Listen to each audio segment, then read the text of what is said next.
ఢిల్లీలో రోహింగ్యాల ఏరివేత జరుగుతోంది. బంగ్లాదేశీయుల్ని పట్టుకోవడం జరుగుతుంది, అరెస్టులు చేస్తున్నారు. దాంతో ఆ ప్రాంతం నుంచి ఇప్పుడు పెద్ద ఎత్తున తరలిపోతున్నారు. ఉత్తరప్రదేశ్ నుంచి అంతే తరలిపోతున్నారు, మధ్యప్రదేశ్ నుంచి, ఛత్తీస్గఢ్ నుంచి, రాజస్థాన్ నుంచి, బీజేపీ పాలిత రాష్ట్రాలన్నిటి నుంచి తరలి వెళ్ళిపోతున్నారు. వీళ్ళు రెండు మార్గాలను ఎంచుకున్నారు.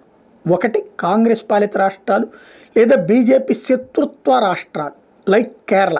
బట్ కేరళలో వచ్చేటప్పటికి ఇప్పటికే అక్కడ ఇట్లా వచ్చిన వాళ్ళు ఎక్కువయ్యారు. వాళ్ళు వీళ్ళు కొత్త వాళ్ళు కలిసి అక్కడ కష్టం బ్రతకడం, కాబట్టి అక్కడ కాదు.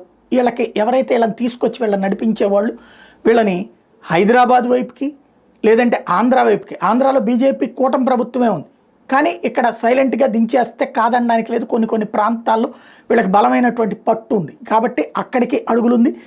అదే సందర్భంలో తమిళనాడులో అయితే భారీ ఎత్తున పోతున్నారు. మరోవైపున కర్ణాటక వైపుకి కూడా భారీ ఎత్తున పోతున్నారు అన్నటువంటిది ప్రస్తుతం నిఘా వర్గాలు అంచనా వేస్తున్నాయి.